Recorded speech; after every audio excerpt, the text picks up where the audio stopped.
put that to rest. Baka ang iniisip kasi, ang narinig ko, sa intindi ko, pati ang tanong ng media sa akin, pinayagan ko lang lahat yan nangyari na yan. Kung saan sinasabi ganun eh.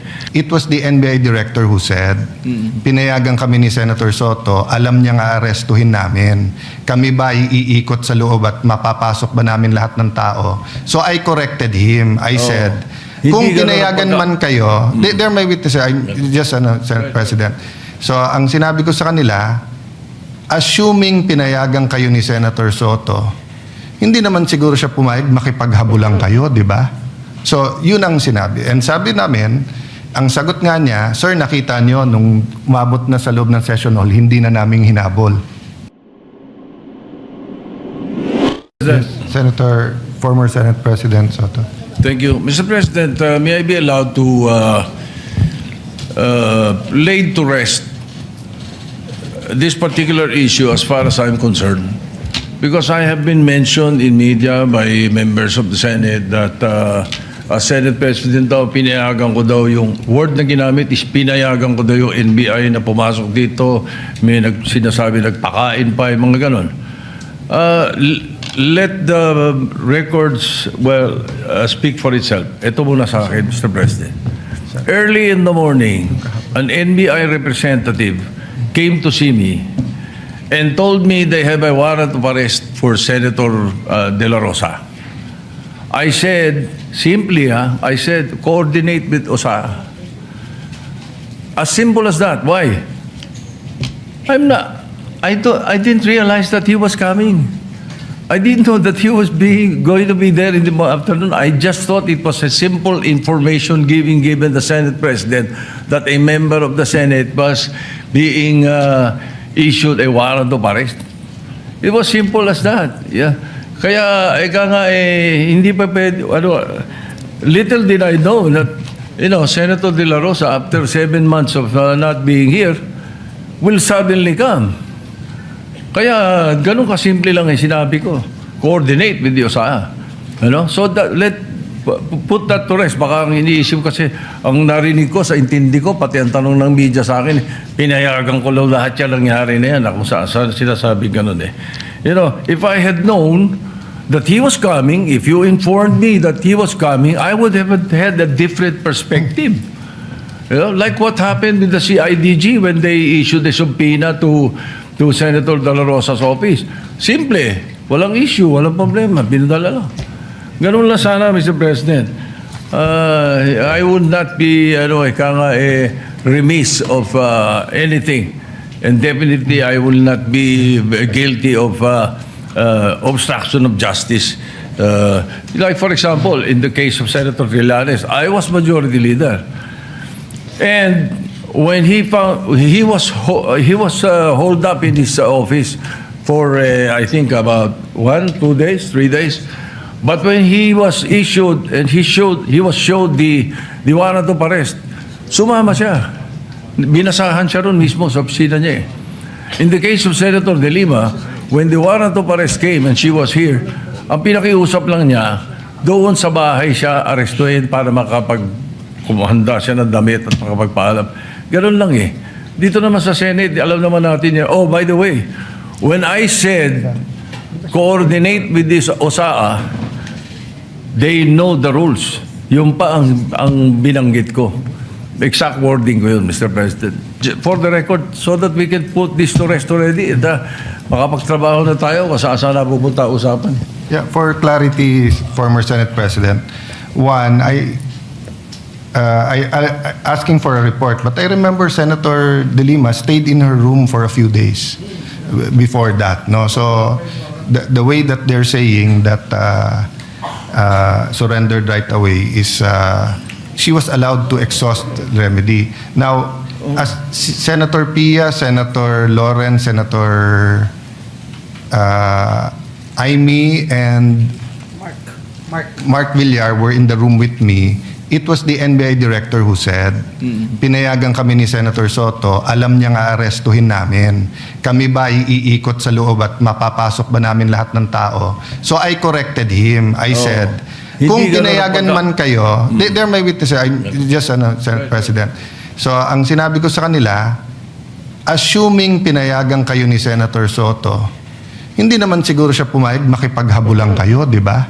So, yun ang sinabi. And sabi namin, ang sagot nga niya, sir, nakita niyo nung umabot na sa loob ng session hall, hindi na naming hinabol. So sabi ko, that doesn't make it less problematic. That means you have to stop, no?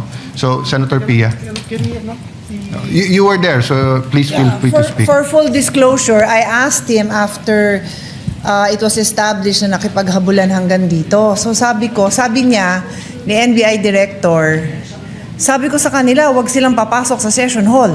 Sabi ko, so ang instructions nyo is hanggang lang makapasok, hanggang dun lang sa pinto bago mag-session hall, hahabulin nyo?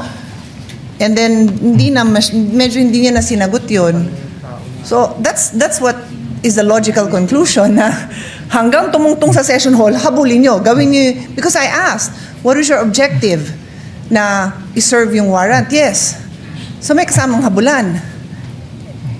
And basically, the answer seems to be yes. And he did say yes, but And Major wasn't General no. Samonte said that at 2 p.m., the warrant of arrest was shown to former Senate President in the presence of undersigned, but copies were not allowed to be distributed.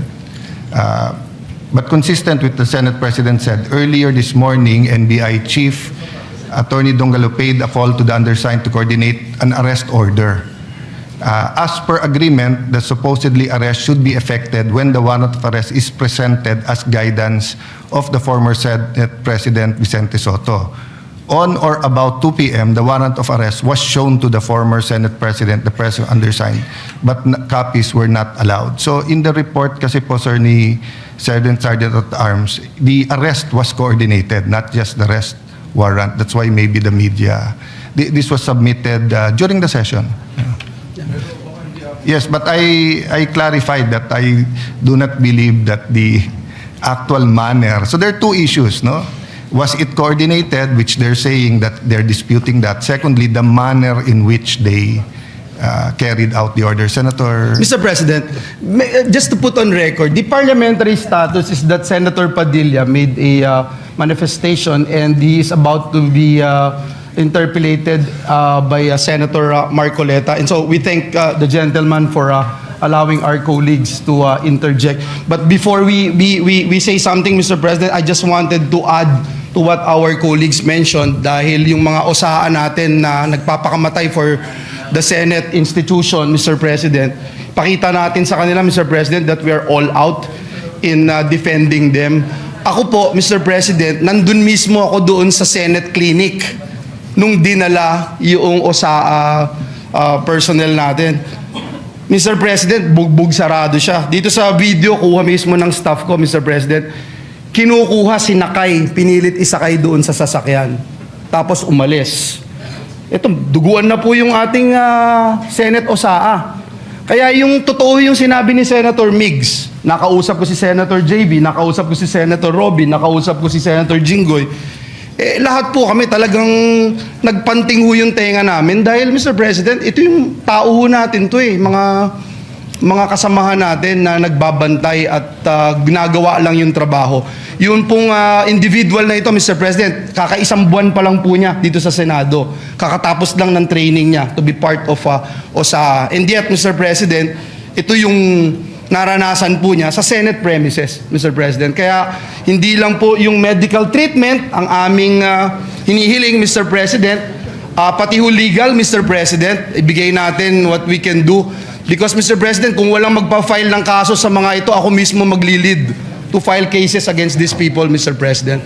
Thank you, Mr. President, and may we now recognize Senator Rodante Marcoleta for his interpellation. Thank you, Mr. President. Thank you. May I just state, Senator Padilla, so all of this is preliminary. An investigation is going on administratively, but yun nga, I urge the Committee on Rules to take charge so that we can get all of the facts, because apparently, even with just 24 senators, history repeats itself. I mean, there's been several senators arrested, attempted to be done here, and that's historical. Even during the first parliament, ginagawa ng mga harit reyna yan, hinaharas minsan or minsan legitimate. So anyway, thank you for bringing it up and you have the floor, Senator Padilla.